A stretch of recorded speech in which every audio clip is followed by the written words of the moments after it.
Hey guys. Hey Scott, how you doing, pal? We've got a couple more minutes before we get started. Um,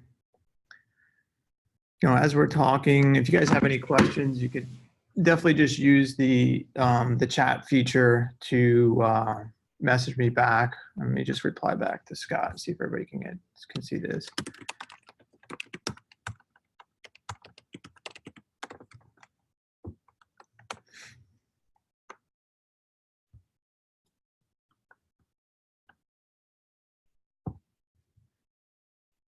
Hey, Brian Parker's here too, another friend of mine. Hey Brian, how you doing, pal?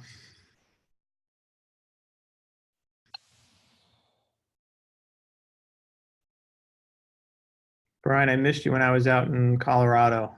It's beautiful out there.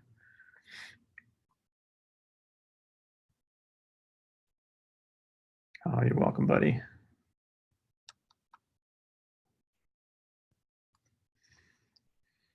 Yeah, Scott RapsCon was pretty fun. It was a pretty cool show. I was only there like very briefly, just flew in on Thursday and then had a red eye Friday night to get back. But it was pretty cool seeing some of the new technology that they have out there and meeting some of the other designers and some of the installers and stuff. So it was definitely a pretty fun show. So let's see how many people we got.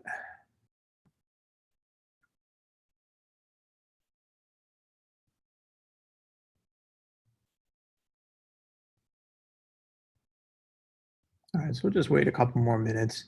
So as I'm going through things too, if you guys have any questions, just pop that onto the group chat, and I could try to answer that as we're going along. This webinar probably shouldn't take as long as the other ones that I've given. I'm figuring that this one is probably more like a half hour or so. We're also going to be putting all the past webinars on YouTube. So that should be actually live probably next week.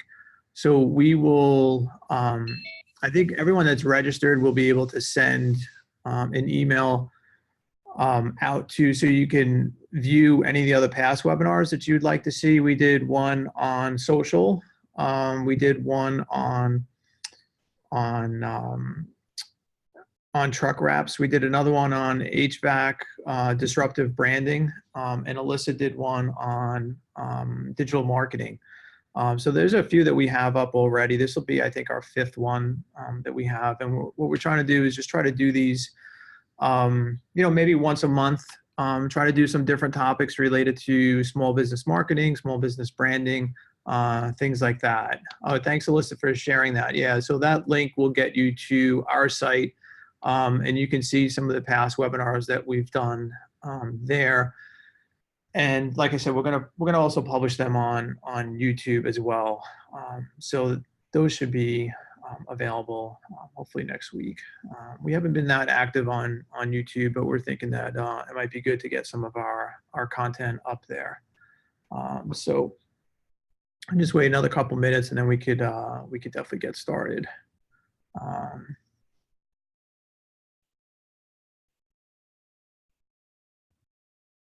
I see Patrick is here too. Hey, Patrick. Patrick is one of the designers over at Letterhead Fonts. It's a company that makes fonts more nostalgic in nature, which many of you know we certainly use a lot of that type of stuff. So we've been a big fan of Letterhead Fonts for many years. Patrick and his crew have done some really great fonts that really work well for the type of genres that we sometimes live in. So good to see you, Patrick. Hope you're doing well. Patrick, you're out in Boise, I think, right? Idaho? I think you guys are out near where Jeff is, our other designer.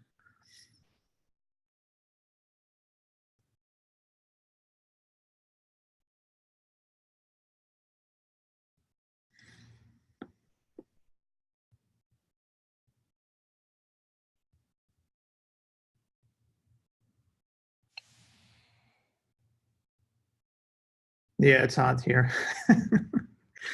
It's pretty hot here as well. I think it's like 90 degrees. You guys could see what it looks like out there, but pretty warm here today as well. I'm hoping to actually get out for a bike ride maybe a little bit after work today, but I think it's pushing like 90 degrees today and pretty humid. So Melissa's here as well. Melissa is from Nicola Law Firm, which is a law firm that we work with as well. They do a lot of the trademark work for our clients, and the firm that she works at also does a lot of franchise law. So a lot of the brands that we've worked on, sometimes those owners decide to get franchised, and that law firm really knows the ins and outs of how to actually franchise a business, and they've been great partners to work with as well. So Melissa, I'm glad to see you here. We love working with your firm and with Charles and your team. Really an amazing company. So if anyone needs trademark work or franchise work, those are really good people to work with, and that's generally who we recommend all our clients go to get their brands trademarked, and to also they also help when some of our brands have been unfortunately stolen, and Melissa's team has been very instrumental in dealing with that as well. So we wish we didn't need to use their team for that as much as we unfortunately need to, but nonetheless, they're a great company, and they run a really great operation. So it's great to have you here too as well, Melissa. So it is the link from Melissa's team. Yeah, Melissa, if you want to just post that on there so anyone here can get access to that. Yeah, right. The hidden cost of doing exceptional design work. So I'm gonna get started now. Like I said, as we're going through this, if you guys have any questions, just post it in the chat, and I'll try to stop and do my best to answer that. So, the hows and whys of choosing the right name for your business, we all know how critical having that brand name is in order to achieve better success, I would say. So, you think about certain names, and certain names lend themselves to certain visuals, and certain names maybe are a little bit more sticky in people's heads than other names. And we're going to talk about some of the different naming techniques, and what makes one naming technique perhaps a little bit better than another, and things to think about as you consider choosing a name for your business, or even advocating for your clients what type of name you think that they should go to. And over the last 20 years, we've probably branded a little over 1,000 small businesses, I think. And certain names just really are so much easier to brand than other names. But what is it that makes some of those names easier? And we're going to talk about some of the different things that makes one name work better than another name, and things to consider when you're choosing a name, and the hurdles that you may have to overcome in choosing a name that maybe doesn't work as well, and things you just need to be aware of. So we all think about brands and how those brands can generate the best ROI, and we see a lot of businesses that have poor brands, and we know that their ROI is being affected by having that poor design. So some of that stems from sometimes just having not even a good name to begin with. So those are some of the things that, when you see how much money these businesses are spending on advertising, and you think about all the money that they're doing to try to drive traffic to their website, or maybe how their trucks stand out on the road, if they don't have a great name or a great brand image, those are things that they're going to have to work even harder at. And so we're going to talk a little bit about the things that go into making some names work better than others, and give you a little bit of insight in terms of my experience working with so many different types of names. We're also going to talk a little bit about us rebranding and us renaming our agency, which we did. It's actually a little over a year ago. We did it last July is when we launched KickCharge. So I'm going to talk a little bit about my experience with that, and tell you a little bit about what we went through and what that experience was like. A lot of people certainly have a lot of trepidation when you think about the idea of renaming a company. And I certainly shared that same trepidation. I was pretty worried. I was scared. I had built a business and a name that I thought people really had known for a long time. So I was scared too. So we're going to talk a little bit about that as well. So I'm fond of saying it all begins with the brand, and it really does. But before you can get to the brand, you got to have a name. So certain names are certainly much better suited to building a brand than others. So, starting with the basic, what makes a good name? What are some of the things that we, as designers and as marketers, try to look for with either thinking about naming a company or someone coming to us with a pre-existing name? So names that conjure up an image in the viewer's mind, even just by hearing the name without seeing a visual. So different names, you just say the name and you already have an image in your head of what that brand might look like. So that actually does a lot of the heavy lifting for you, because you don't have to necessarily now connect the dots between maybe a meaningless name and a meaningless symbol and try to connect those two.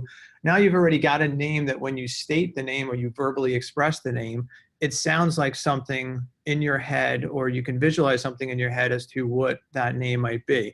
So names that also give a clue about the nature of the business obviously do a lot of the heavy lifting. A meaningless name, sure, if you have the budget to throw tons of money at it, you can get anyone to know what a meaningless name means. Think about Uber. I mean, who knew what Uber means? But when you spend all this money on marketing and advertising, then you can get any name to really mean something. The problem is that most small businesses just don't have that luxury. So we're all about trying to think about it from a more obvious standpoint. If we could think about a name, and just by saying the name, I already conjure up an image and I already think about something that maybe that name represents or what that company does, then I'm already doing so much of the heavy lifting that a lot of advertising might have to do. And again, with small business, they just don't have that same luxury. So a few examples like Zoom Drain, very memorable, easy to say, and it already speaks to what it is that they do. They fix drains fast. I mean, Zoom Drain, they're really fast. And then you've got a visual that goes along with it. You've got this, we actually kind of worked a Z into this logo as well, but you've got this kind of funnel shape that really talks about what happens after they fix a drain. The water goes down fast. So Zoom Drain, it's like a really perfect name because it sounds and it expresses exactly what they do. It's memorable. There's no confusion about it, and it's easy to remember. This is a franchise, actually. They're based out of Long Island, and they previously had a brand that we redesigned. And, I think this really works well for them because it speaks to, again, what that brand promises. And we'll talk about that in a little bit too. Blue Ox is a name that doesn't necessarily speak specifically to heating and air conditioning, but at least if I say Blue Ox, I'm already imagining a blue ox. So it sounds very obvious, but now you connect the visual with the name with it, with this type of name. Frog heating and air, another thing. Well, frog, well, obviously we're probably going to have a frog. Of course, you want to think about doing it in a way that you haven't seen done before, but the uniqueness of this particular name is something that you probably haven't heard before. It probably isn't a frog heating and air in your neighborhood, but maybe there's an Air Comfort or Air Experts or something like that. So thinking a little bit outside the box here, they came up with a name, and things like that certainly make it more memorable. So continuing on this, names that conjured up an implied deliverable or expectation of service one might get when doing business with that company. So it's a very long sentence, but basically what that means is if I say the name and there's a promise already inherent in that name, that also speaks to a better brand proposition. Meaning, a name like Air Experts at least sounds like this company knows what they're doing, right? They're experts. Well, the name is Air Experts. It's much better than a name that doesn't already speak to a specific promise that they might experience if they chose to hire them. Oh, the slides aren't changing? Okay, hold on a second.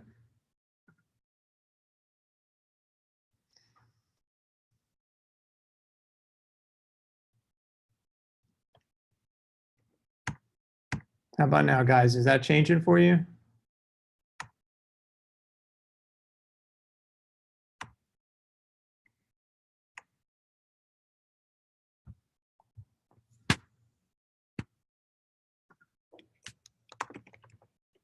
Okay, hold on a sec, guys. So nothing's changing.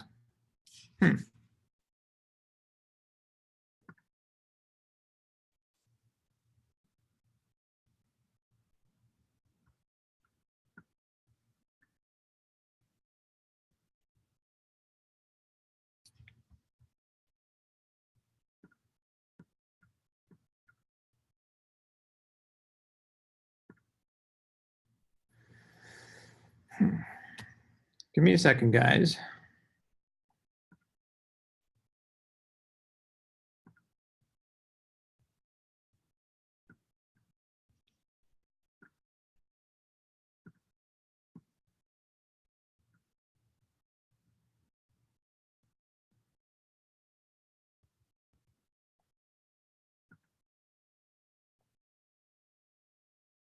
All right, changing the slide now.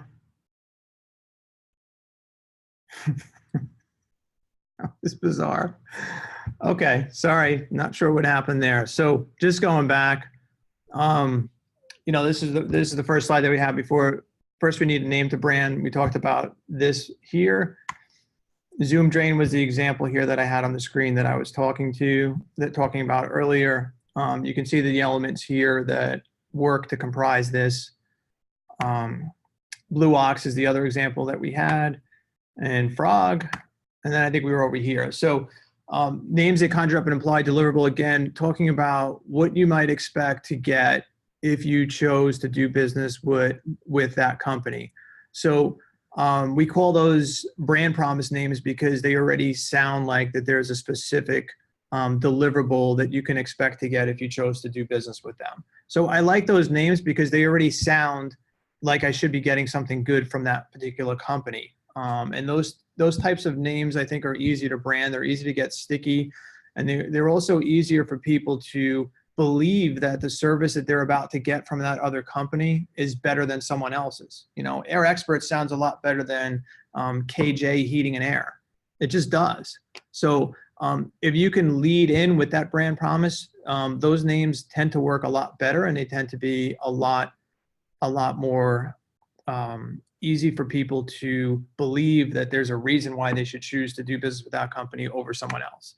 So the Sunny Plumber already talks about something that is now, they're a happy company, right? They're going to come to my house and they're going to take care of my problem, and they're going to have a great disposition, and they're going to be, nice people. It already sounds like something that's positive. So inherently, most people have a view of contractors as people that maybe might take advantage of them, and maybe it's not a positive view. So thinking about that, we tried to approach it with the name, okay, well, here's something that's going to be a pleasant experience for you to deal with. Having someone come to your house and deal with an issue is never a fun thing, but we're going to do it right, and we're going to make it an experience that is positive for you. On-time experts, another name that basically addresses part of what the concern is that a consumer might have about fixing a problem. First of all, they're inherently, worried that the people won't show up or won't show up on time. And they're worried that they won't show up in a timely manner. So here's an example of leading in with a brand promise of time. So time is what they're basically leading in as their unique selling proposition. We're going to be there on time, and we're going to do the job right. We're going to show up. Those are all positive brand promises. So another good name, Air Professionals. This is actually a local client for us, and the name says Air Professionals, so it sounds like a company that really knows what they're doing and is going to treat my home right. They're going to come in and they're going to do the job, and that's what they do. They're the professionals. This is probably one of my favorite brands that we've created recently, and I just love the look and feel of this. And you could see how this in itself is very disruptive, and how a van like this driving down the road really garners a lot of attention. But it's also very professional, and the way in which the name works with the image is something that we worked really hard to really match up. Cool Experts, heating and cooling. It's kind of a fun name and a fun brand, and we kind of went with the idea of cool being cool with the sunglasses when we made the bear have the sunglasses. But Cool Experts also sounds like, well, these are the guys. These are the guys that know how to fix my house. They're the experts. So leading in with something like that sounds like already that they're ahead of their competitors. JK Heating and Air really probably isn't as good as Cool Experts. At least they don't sound as good as Cool Experts. So why not lead in with something that already specifies that we're the best at what we do? So we prefer names like this because they really do a lot of the heavy lifting that you don't have to rely on other advertising to communicate with. I mean, you still need to do all the other things, but now I'm already setting the expectation of what that deliverable is. Yeah, thanks, Scott. That bear is a fun one that we did. And this is a cool brand. We actually just launched their website as well. And it's a really cool website. Excellent Air is another fun brand that we created, and it's a great name. Excellent Air. What else do you want to say about it? And we came up with the tagline for them: X marks the spot for comfort. We thought the visual to go along with the name was very unique, and the X-Man, I guess you could say he's an X-Man, but it's a great name. It really says what they're going to do. Do your clients give you, his question from Scott, do your clients give you crap when you make their competition look so good? We're fortunate that we don't seem to have a lot of people within the same communities that we work with. So we do try to be very careful about that. And any brand strategy we do for one client in the same community, we want to make sure we have a different one for a different community. But Excellent Air, we did their website as well. Really good people, and again, sounds much better than some of the other names that you might hear within their competitive space. There were people that had initial-based brands or names based on people's last names. Those are names which are inherently a little bit more challenging to have people believe that there is a value to that. So we also want to think about names in terms of what kind of story can be told with that particular name. Is there a message that goes along with the name and the visual that is more campaign centric? So how can we tell a story about that company with that name, that image? Is there a larger message that can go with it? So thinking about names that can really speak to the idea of having a more campaign-centric approach also really works. So they lay the foundation for the rest of the advertising, which will utilize that brand story. They immediately evoke an image or an idea of what that brand might signify, and potentially lay the foundation for a specific genre, perhaps, or a brand story. So genre-based, meaning like, if the name sounds like it's potentially nostalgic, well, then you already have an idea of what that creative might look like and what that brand story might accompany that creative. So, this is a company out in California that we did their branding for, but it's a good name, Do It Right Plumbers, already establishing what the value proposition is and what the brand promise is. They're going to come to my house, they're going to do it right. So that's a good name. It works very well. And it already sets the expectation of the deliverable. And then, we decided to come up with a nostalgic approach to this brand. And you could see how the truck wrap worked and how the imagery really kind of goes along with that. So the worker here, the mascot that we have, he's tipping his hat, because he just did the job right. He just did it right. So, a name like this already conjured up an image that would marry up very well. So again, a very good name. It helps tell the full brand story to go along with this campaign. Oasis Tree and Turf is another really kind of cool name to go along with the company that does chemical applications and pest control, like mosquito control. And the tagline works really well: wild about your lawn, but Oasis Turf and Tree. Well, I want my backyard to be an oasis. So there's the already inherent brand promise and expectation that I might get if I hired Oasis. I want to have a backyard that's like an oasis, and then the visual to go along with it. The idea of having this, really unique symbol to go along with the name was something that we thought would work very well, and is more of a story to tell with this concept of, wild about your lawns and how this whole brand kind of came together.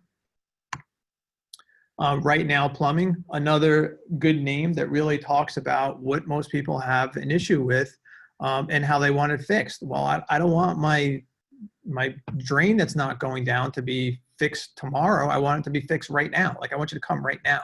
So they base the brand promise on the idea of that deliverable, coming fast. So it's a good name in that sense, because a lot of the people that call for them and call for plumbers in general, it's more immediate. They're not calling because they're looking to put a sink in next week. They're calling because they have a problem right now, and they want somebody to come and fix it right now. So this already speaks to that, how this name helps solve their problem. Like, it speaks to that issue and how they can solve it very quickly. Airways Duct Cleaning is another one. They're the wizards. They're the best at what they do. They clean ducts, and it already lends itself also to a specific visual. So Air Whiz, we thought of this cool duck or duck, I should say, to kind of go along with the idea of a duck. And he's the wizard, and we kind of have him in the tool that they use to clean the ducks. But again, speaks to the fact that they're wizards at what they do. And this would be this would pale in comparison to a name that maybe was based on his last name, or if it was, ABC duck cleaning.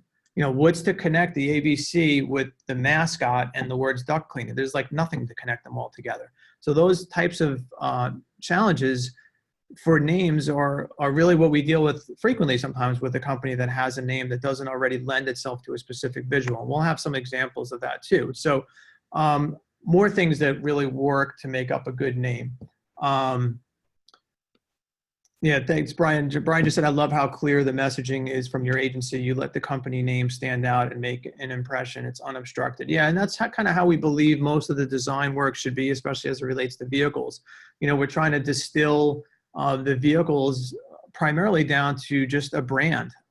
Anything else that goes along with those visuals tend to distract and take away from the brand. So we really want to distill that messaging and make it very brand centric. So on to the next slide. What makes a good name? Again, more things, names that are unique and easy to remember or pronounce. Alliteration is also a technique that you can use to make it so that it's easier for people to remember. Certainly you can use a made-up name as long as there's a tie into the nature of the business. You want to try to connect the dots and maybe put words that haven't been put together before, but still give an indication of what that company does. And certainly fun names can also be easy to remember yet still be professional. That's kind of the thing you need to be careful about is, you could come up with a fun, playful name perhaps, but you've got to kind of make sure that the rest of the marketing that goes along with a name like that is still very professional, because you don't want anyone to think that the whole image is something that's cute or childish or too cutesy for them to be really professional. So you have to be careful with that. And certainly names, like we said earlier, that say a specific visual to go along with the service. We had mentioned frog before as one example, and there's a couple more here. Here's a great example, mosquito hunters. Well, there's no ambiguity about what they do. They hunt mosquitoes, okay? And they basically deal with taking back your yard. So again, a very clear and concise name that already speaks to what it is that the company does. You don't actually need much else to go along with it because it's very clear. Well, they kill mosquitoes, and that's 100% of really what they do. This is a name that we actually named here at the agency, which was a fun project for us. And this is a brand new startup that's based out in Canada. The owner started up the business and wanted to have a unique name to go along with it. And I think this is a great example of something that's still kind of fun, but obviously still very professional. And the Plums Up really gives an indication, again, of that brand promise. We're talking about, when they're done, we're going to get a thumbs up, or, obviously the play on words with plums up.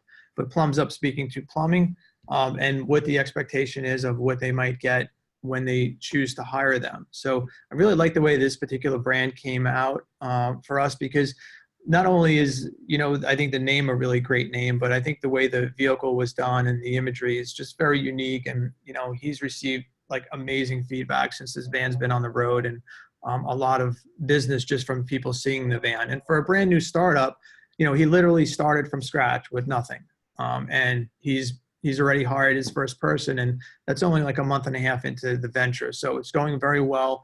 And, you can see how the investment he made in the brand and in the naming as well has really, got him the right footing to start his business.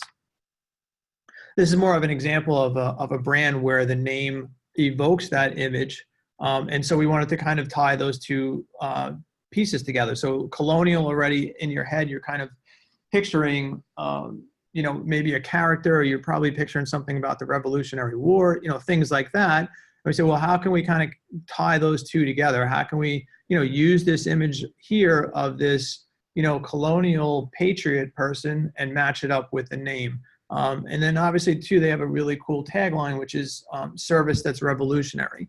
And I think that really speaks to what they believe in as far as their deliverable. Like, we're going to provide an amazing service.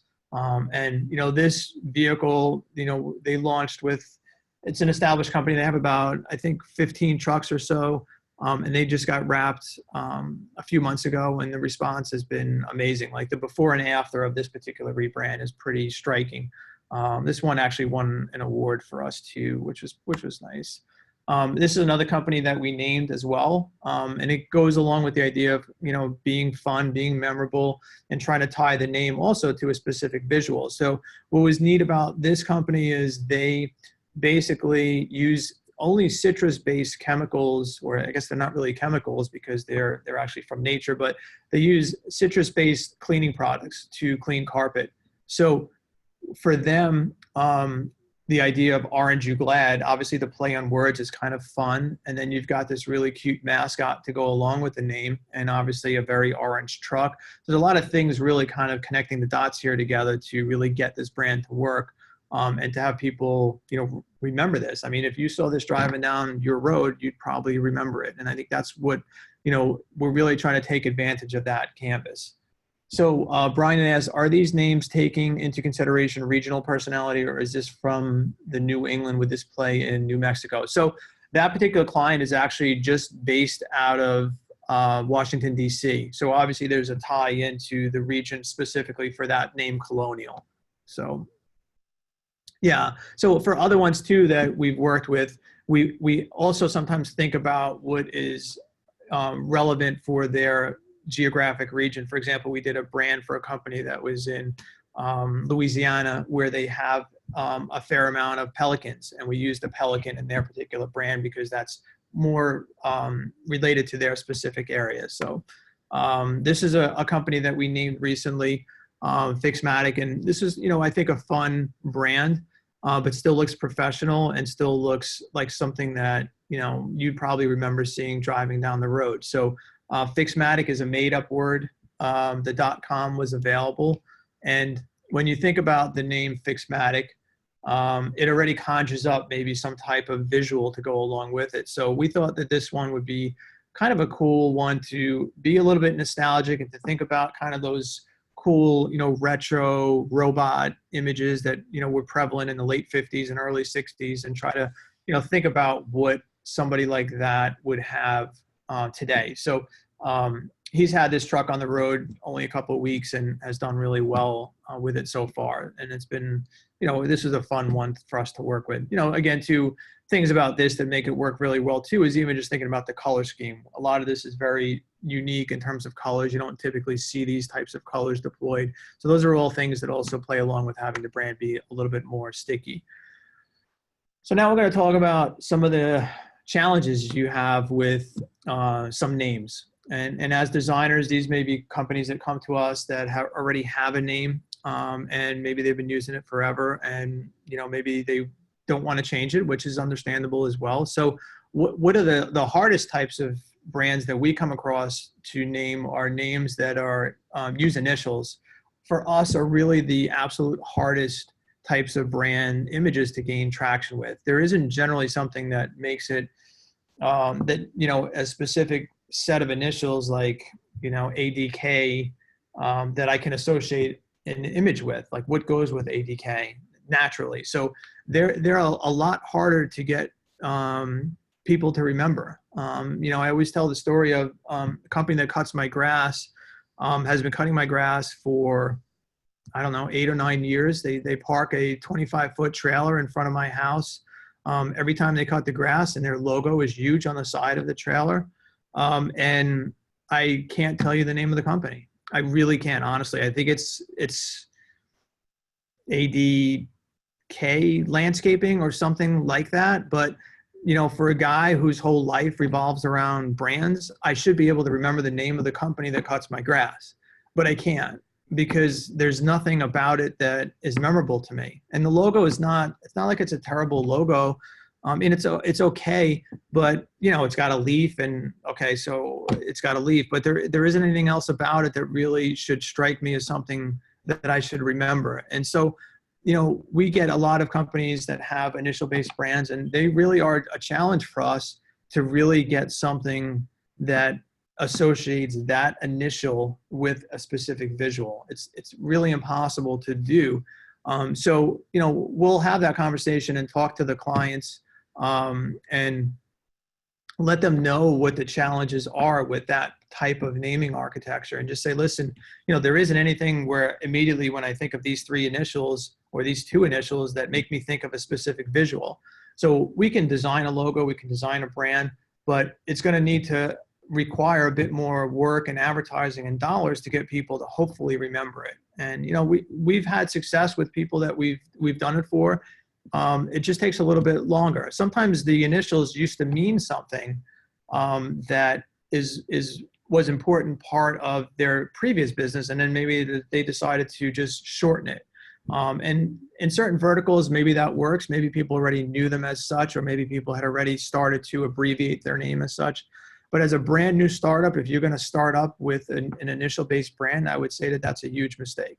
Just only because no one's going to remember it. It's going to be very difficult for people to, connect the dots, so to speak, of that particular brand. So, Gary, yeah, that's. I should send the video to my landscape. He's a good guy. Like he does really good work. It's just one of those things where it's unfortunate, and it's not unique to him, but I think it's similar for a lot of companies. So this is a client that we branded that uses initials. He's out in California.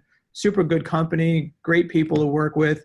But I had a lot of challenges trying to figure out how to develop a brand story to go along with this name. So he wanted to go nostalgic from the beginning. So we developed this look and feel. And yes, his trucks are very unique and they do stand out. And, people now know, I think, what his company is.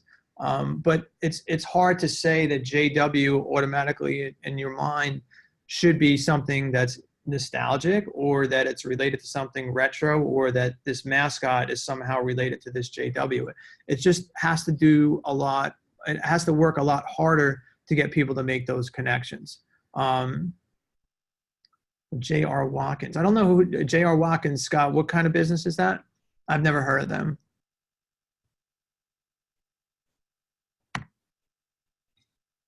So I'll wait for Scott to answer on that, but RDS is a company here in New York City that we branded. And this is an example of a company that started out where it used to be spelled out something, and it stood for Radiology Delivery Service. And what this company used to do is they would provide medical records and films between doctors. So they would deliver medical records and more specifically radiology records. So it had its roots in something else, and then it got shortened because that whole business really changed, obviously, when digital radiology came about, and there was no longer a need for a delivery service. And then they kind of morphed into more of a traditional messenger service. So RDS, I think if he were to name the company today, he would probably take a different route. And Larry, who's the owner of RDS, was going to be on this webinar, but he couldn't make it today. And I told him we were going to be talking about his brand. But, I think if anyone was coming to us today and say, hey, we want to start a messenger service business, there's no way we would be saying, well, let's name it something with initials like RDS, because there isn't anything about RDS that speaks in my mind as something that should be related to, first of all, a delivery service. Second of all, something that implies speed, something that implies, getting there on time. Those are types of visuals that you would want or hope that name would be associated with. Even when you think about Federal Express initially started out as Federal Express, not FedEx. They shortened it, but the express part of it was the idea of getting something there fast. So, again, initial-based brands generally very difficult to have people remember and to get in their heads. I mean, IBM, you could say, well, everyone knows IBM. Well, but yeah, everyone knows IBM because they've been around forever and they've thrown millions of dollars at people getting to know what IBM means. So, just something that, is a couple examples. D&T cooling, heating and air, trying to get something to associate it with it. We came up with the idea of a penguin. But again, it's not something where I could cover up, like if I covered up the penguin and just said, well, what do you imagine in your head when you think of D&T? There's nothing that's going to show up, or that there's no image that's going to be conjured when you think about that. J&A, another initial-based brands, and these are all ones that I think we did a great job of trying to develop something that would be at least memorable and associated with that. But again, a little bit more difficult to deliver a brand promise. You know, J&A Electric doesn't necessarily speak to some of my concerns as a consumer when I'm looking to hire someone. It doesn't speak to, do they show up on time? Are they professional? You know, is the work going to be done to a certain standard? You know, there's nothing inherently being said specifically with that particular name. So a common name for small businesses is based on their last names. We see that, you know, I would say probably more of our brands are based on clients' last names than the other way around, if I think about it. So, you know, what can you do with last name brands? Is that a smart idea if you're starting up? If it's a company that's been around for a long time, does it make sense to keep that last name if it's got some recognition within a specific community? You know, yeah, I mean, certainly we know that last name brands can work, and they can work very well. We know that they can gain traction in communities, especially if they've been there for a long time. But those are all things that generally take a while to get to. You know, when I think about the earlier example for Plums Up, I don't know that if he started that company with his last name, that he'd be doing as well as he's doing right now, because there isn't anything about his last name that people would know what that last name might signify or what that might mean for them, or even if they would even remember what his last name was. So it's certainly a common approach. You see it done frequently. But again, like I said, it offers less of a brand promise because there isn't anything inherent about that last name that might mean something to me unless they've been in the community for a long time. Again, smaller community, but more difficult to gain traction outside. One thing that I love and we try to think about is if the last name speaks to or might give a clue to a specific visual. And we got a couple of examples here, but that's something that really can work well then, because you're owning that last name and now you're associating a visual to go with that last name. And it's unlikely that your competitors are living or doing something similar in that space. So, you know, a few examples, but here's one where it's just based on the last name, and all the things that we did in their communications really help establish what that TMO's brand should signify. But we had to really work at that. We really had to make people understand what that last name means to them, what they can expect to get from them. So, you know, all the components that we've put together for them really speak to what that brand looks like, or signifies, I should say. But it's something that has taken time to get to that point. They're now probably one of the most well-known brands in Palm Springs. They're out in California. But when they first started, it was something that we really had to work to overcome. We really had to get people to know what that TMO's brand meant. And so, you know, you could see some of the other pieces we put together, you know, their vehicle, their website. You know, you could see how it's a little bit more, you know, there's a campaign based around the idea of delivering that premium service that is sometimes associated with a nostalgic brand. But it, you know, it took some time to get there. Gettle is another example. They're based out in Phoenix. Gettle was someone's last name, not something you would say, hey, let's name a heating and air company Gettle. But Gettle was actually a type of air conditioning equipment that was very popular in that part of the world, in Phoenix. And those air conditioning systems some of them are still in use today, even though they were manufactured like 50 years ago. They're like these bulletproof heating and air conditioning systems. So people knew what that name signified. And then the brand that we developed for them was, you know, somewhat inspired by what the actual badging on the equipment used to look like. And it was kind of shaped like this, this diamond shape here. And then the campaign revolved around the idea of the owner working with his dad, who he would hold the flashlight while his dad worked on the equipment. So that's the significance of the boy holding the flashlight, and all their radio spots and their billboards and their commercials that they've done on TV all speak to that. But we had to tell that story. We had to let people know what Gettle signified for the people who maybe hadn't heard of the equipment and just, well, what does this company Gettle mean? So again, hugely successful brand, has done phenomenal in his market. And but the brand story that went along with it, we had to use other mediums to tell that brand story. So here's an example of a last name brand that we decided to tie into the idea of a dog running with a wrench in his mouth, Barker. So now you can kind of connect the idea of why there's a dog running, obviously, and then the last name Barker to go along with it. And now you've made a connection that at least makes some sense, better than other names. So I like this brand because Barker's unique. He's unique in his space. We've got a visual to go along with his last name. And now we connected all the dots together and it makes sense. The tagline we wrote for him, your companion for a healthy home, also really helps tell the story of what that deliverable might be. This is a client out here in New Jersey that we do some work for, and last name Swanton. And we were thinking when we were working on the creative for this, I was like, well, you know, is there something about that we can try to own? Can we make something about Swanton related to a specific image? And obviously we connected the swan with the Swanton, but at least there was an attempt made there because the Swanton, you know, it sounded like something. So again, an example of how you can kind of get a last name brand to work specifically with the visual.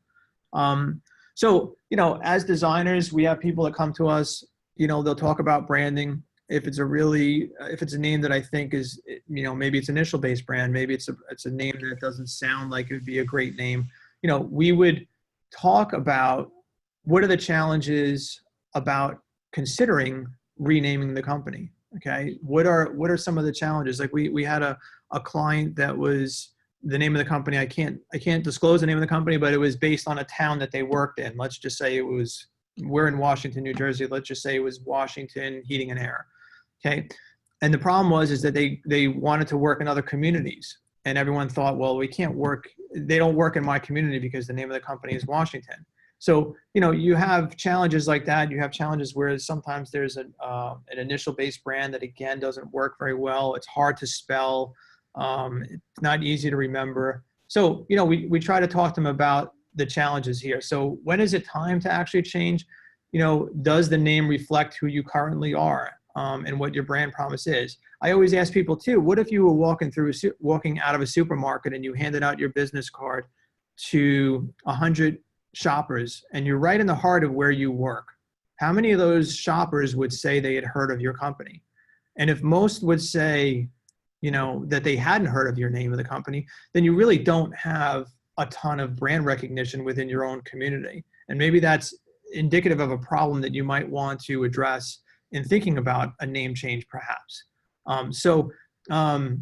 Certainly we've dealt with company names that are so difficult to spell. And it's like, well, if it's really hard for them to spell, how are they going to try to find you or remember that name? When saying your name, would anyone know what you did without hearing the second part of your name? So even when you say Timo's, well, I don't know what Timo's does, but Timo's Heating and Air, well, yeah, okay, now I get what Timo's Heating and Air. So if it's always better if the primary name can say what you do without relying on the secondary part of your name. And then again, is there a complementary graphic or icon which naturally would go with that specific name? So I want to just talk briefly about us and our journey in renaming the company. Some of you that are here may remember us in our previous name as Graphic Designs. That was the name I came up with in 1997 when I started the company. And originally I thought it was like really clever. I'm like, well, we do graphic design work and we also do some sign work. And the sign work that we did was really related to doing truck lettering at that time. There wasn't really truck wraps. So I thought it was kind of clever, and I thought, well, it's cool. And I got the .com with a hyphen because the name legally has a hyphen in it, and I thought that was kind of neat. And then after a while, I didn't think it was really so neat, but I was so vested in it. I thought, well, I don't think I should change it because everyone knows us as Graphic Designs, or that's what I've been for. At that point, it was 20 years before I decided to change it. So as we were building this new office here, you know, I knew we couldn't come to this new office as Graphic Designs. I knew it was the right time to change. But certainly, yeah, it was a little scary because I thought, well, is everyone going to know about the name change? Is everyone going to realize that we changed our name? But the more I thought about it, I'm like, well, Graphic Designs it's not who we are. We're not a graphic design company, and we're not a sign company. Like, we don't even do signs. Like, we only do design work. So it really made no sense for us to really continue as that name, but I was very worried about it. yeah, it was scary. But as we started really looking into the idea of getting a different name, we came up with the idea of KickCharge because we thought it was a name that really captured the energy that we feel like we bring to the table every day here. So, we look at when a client comes to us, like we're going to roll up our sleeves and we're going to kill it for you. Like we're going to crush it. Like we're like super excited and we're energized. So thinking about a name that really captured that energy was how we kind of came up with KickCharge. And I think it really works well for us. Once we decided that that was our name, we still had probably 6 months to go or 9 months to go to get our website launched under that name and to get ready to have it. But once we had decided that that was what it was, like I couldn't wait for it to be our name. I was super excited for it because I was getting so tired of telling people graphicd-signs.com, like it's spelling it out. It was like, and I was just so looking forward to being able to say, go to kickcharge.com. It's just so much easier. And it felt like there was a much better brand story that we can tell with that name KickCharge. So we've been KickCharge since last July. I would say that we didn't miss a beat as far as what happened with our previous customers and any new customers. And I think we've probably achieved more brand recognition in 1 year than we had in 19 previous years under Graphic Designs. I think it's a name that people remember. I think the way in which it's structured and the way in which we built the brand around it really feels like us, and I'm super proud to wear, a hat or my t-shirt. I'm wearing a t-shirt now with the brand. But yeah, it was scary. And I understand going through it myself, why some people might be afraid to do it themselves. I get it. I went through it. I know what's involved. I think the next slide we talk about, I'm going to talk about why we changed it. I sort of went through everything already. The other thing I didn't talk about, though, is the fact that Graphic Designs as a name wasn't really ownable. It'd say, where do you work? I say Graphic Designs. No, like, where do you work? I'm like, no, it's Graphic Designs, D with a hyphen.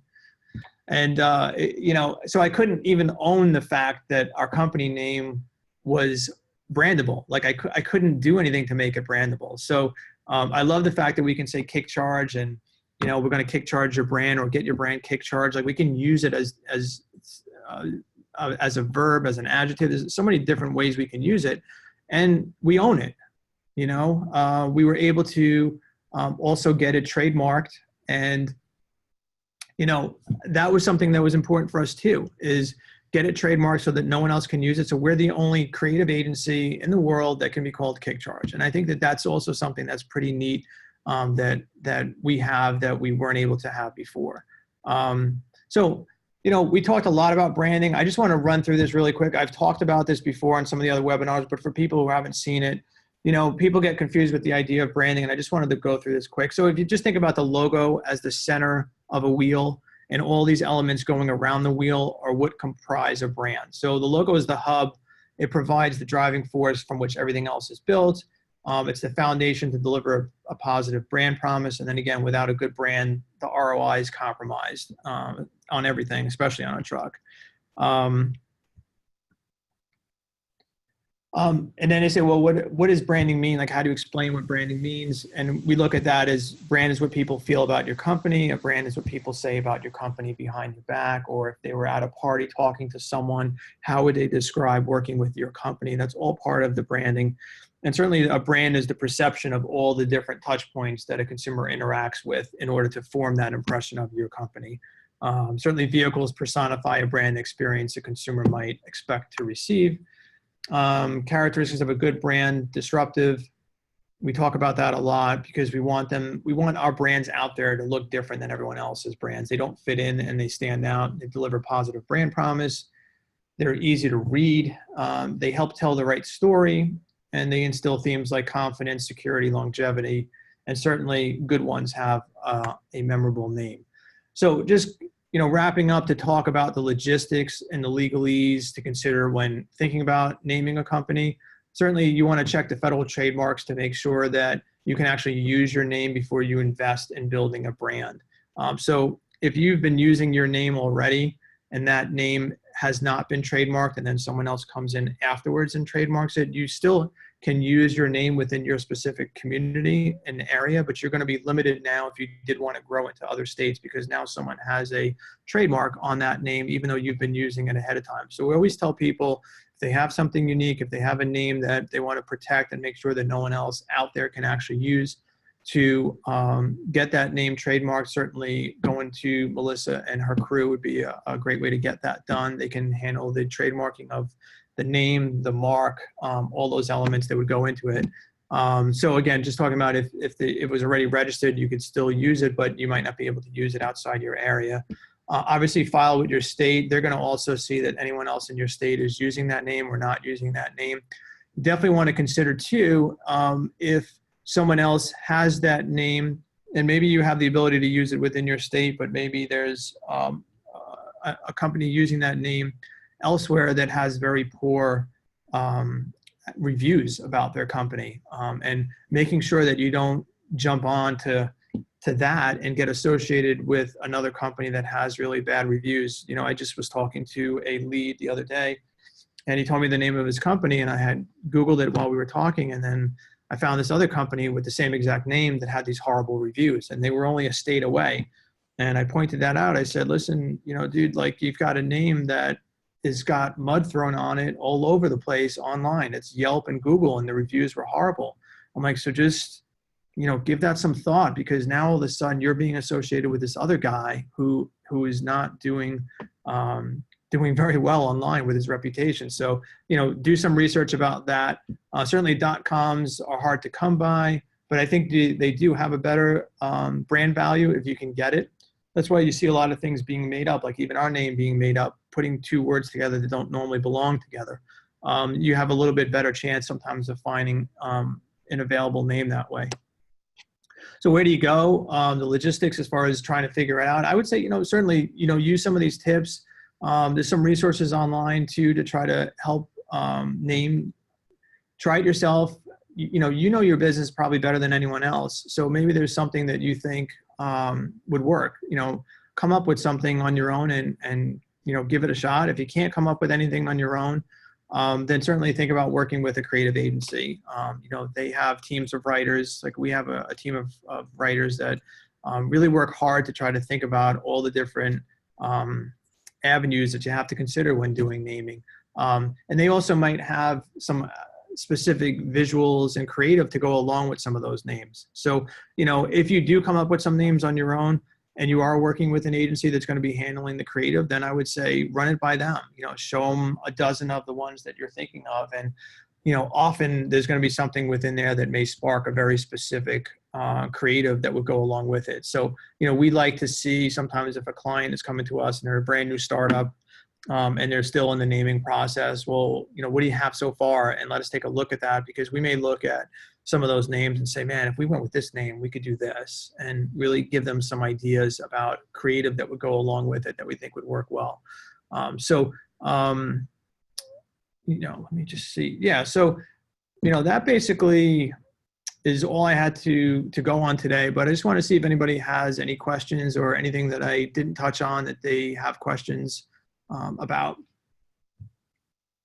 I think we've got the link that was posted earlier for Melissa for franchiselawsolutions.com. So again, that's a great company that we work with, a great law firm that can help with some of the legalese that goes along with naming and trademarking logos.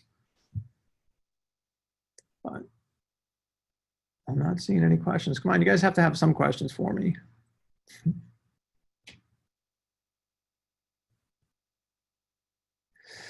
All right, so Brian wrote, any particular thoughts regarding brands that are spelled phonetically as opposed to normal conventional spellings?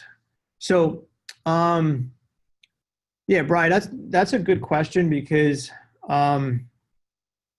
you know, sometimes being cute with how a brand is spelled can make it unique, but then you run into the problem of when you verbally say that particular name that no one then knows how to actually spell it or find it. So, you know, we did a company called AirLogix, and it was Logix. We had actually named that particular company and we did their branding. But it's always something that I know that when they verbally say Airlogix, that they have to say Logix because everyone thinks it's spelled the other way. So, you know, I think as long as, you know, you handle educating people about that phonetic spelling, it can work. But yeah, I see the challenges with it as well too. Alex Williams wrote, what process do you take when creating a slogan? A lot of times for us, slogans are written up by our team here after the branding is done, meaning like after I've already designed the logo and the look and feel of the logo or even the truck wrap, we'll then think about a slogan that would complement that. You know, you think about, you know, for example, we did a brand called Shaw's Heating and Air, and it was based in a shore community where they have a lot of fishing and crabbing and things like that. And we did a crab to go along with that particular brand. I'll see if I could call it to the screen real quick. And that particular company, you know, until we developed the crab to go along with that particular brand, it would have been premature to write the tagline at that particular point. So we wrote the tagline, and I'm just going to, yeah, here it is. It's on our website in the portfolio, but I think I could send a link actually here. Yeah.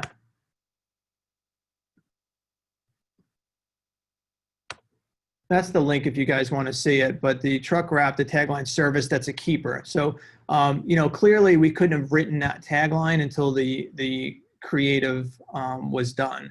So I think that that's something that we usually wait and see what the creative looks like before developing a tagline. Sometimes clients come to us and they already have a tagline to go with it.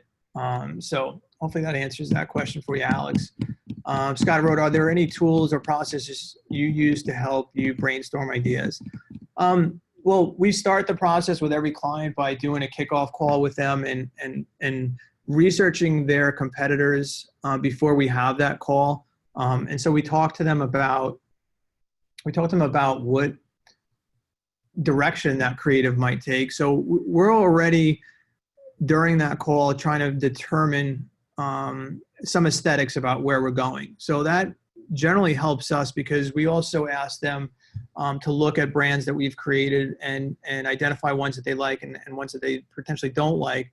So we have kind of an idea ahead of time of maybe what the creative direction might look like, whether it's going to be, you know, clean and modern or you know, nostalgic, for example. So we have some of that already thought out ahead of time. And then as far as where do we go to try to get some inspiration or get some different ideas, certainly, again, depending on the genre, if it is nostalgic, for example, then we certainly have a lot of resources with old advertising and books that we tend to go to try to see if there's elements of things that were you know, that we could draw some inspiration from. And sometimes it's hard too, because even like when we do a lot of mascot design, you know, how many different ways can we develop a mascot that's holding a wrench in a toolbox? So we really want to try to think about, is there a way that we can really reinvent this idea? Is there a way that we can be different with the same idea of having a mascot, but done in a way that we haven't done before? You know, there's a brand that we're about to launch for a company that is based out in Minnesota, and the style and the genre that we rendered this creative is something that we've never done before. Like we've never ever explored this particular style of rendering. And for us, that's exciting. And it's challenging also to really kind of think about, you know, the concept of presenting an idea that is unique and different. And that's a struggle. You know, there isn't a lot of other designers, unfortunately, that I think we draw a ton of inspiration, because I feel like it's very specialized sometimes, especially in the HVAC world, the work that we do in that particular sector, where I don't see a lot of stuff that's very specific or relatable to us. So we generally try to go through resources like books and see if there's things within there that we can just take the semblance of a little idea or a kernel of an idea and work from. Doug Downey, hey Doug, how you doing? Looking back, is there a logo you designed and regret doing it? I don't know that there's a logo I would say that I regret doing it. I would say if I look back on our body of work, there's definitely logos that maybe if I was designing it today, I might have designed it differently than was done in the past. So I think there's probably more of that. Not necessarily that I regret that we did anything specific, but that, oh yeah, we kind of were doing a lot maybe in that specific look and feel, and today it feels like that might not be as relevant, or it might be not be how we would approach it today. So I think there's probably more of that where I would look back. And again, after 1,000 logos, there's bound to be some ones that we look at today and we're like, oh, we probably would have approached this way differently today than we did back then. But I think that's only natural. And I think, to a certain extent, every brand has a shelf life that you would expect. I mean, most even larger companies, you see them rebranding after a period of time. But I don't think there's anything that I wish we hadn't done, but more so that I think we might have just done differently today. Patrick had said, how do you handle difficult clients when it comes to agreeing on the logo, naming, slogan? What steps do you take to convince them? I would say a lot of times, we've tried to really refine how we pitch naming to clients to include a creative discussion with it. What we found is that if we pitch names to a client in the absence of any creative that goes along with it, a lot of clients just don't have an idea of how that brand might actually be fleshed out. So, I like to be on the call with a client when we show them, usually we present, let's say 4 or 5 different names and talk them through what we might present creatively with that. So we'll verbally talk about the idea. Like when we pitched Fixmatic, we said what the idea would be to go with it. We said, listen, we're going to do something, really like old school 60s robot kind of idea. I even talked to him about, I thought we were going to do something with a helmet, like a space helmet thing.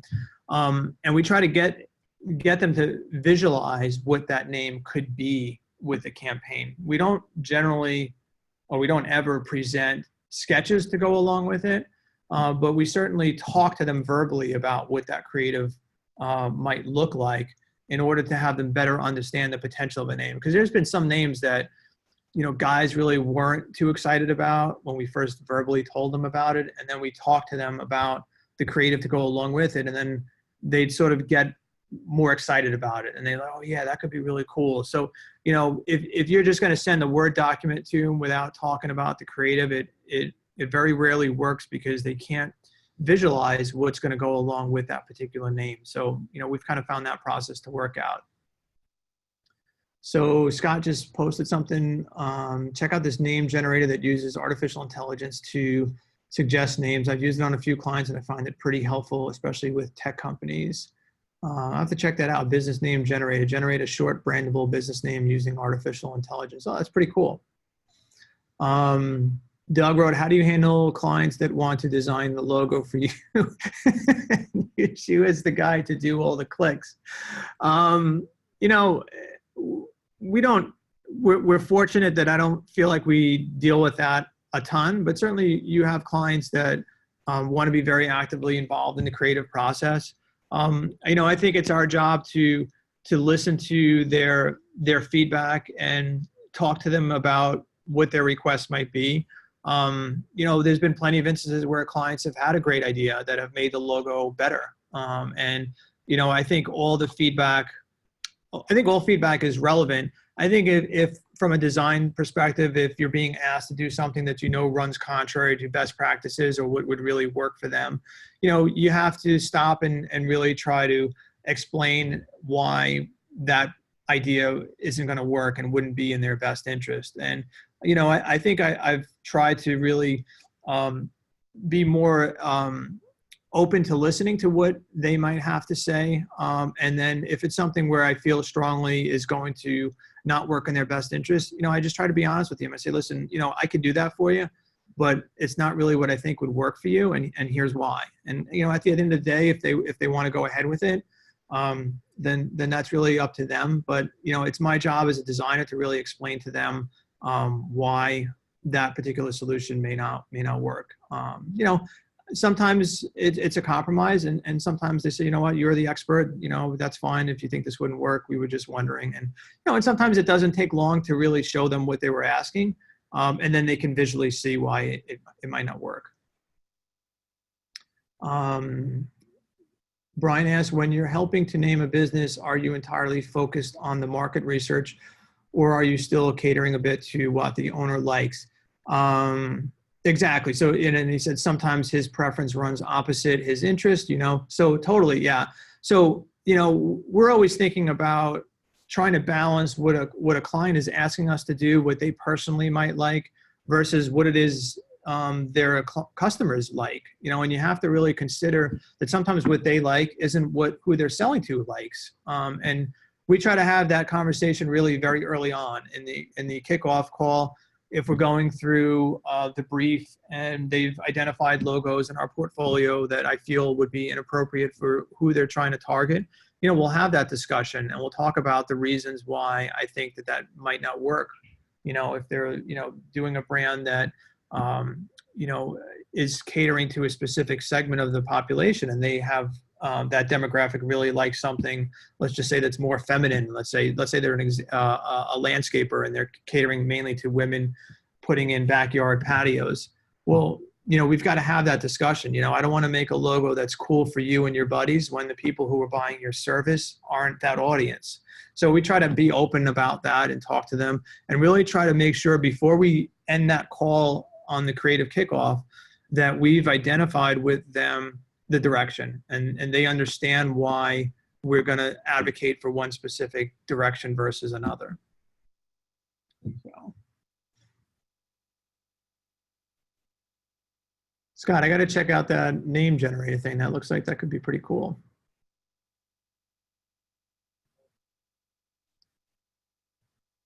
Yeah. All right, cool, guys. Well, I don't see any other questions. Shannon, thanks for coming. And everybody else that attended, I really appreciate you spending an hour. Sorry, it ran a little bit longer than I thought, but we're going to have another webinar probably next month. I think we have the topic, or I don't know if we actually have the topic yet. So you guys will get an email when we have it scheduled, and I hope to see you guys there.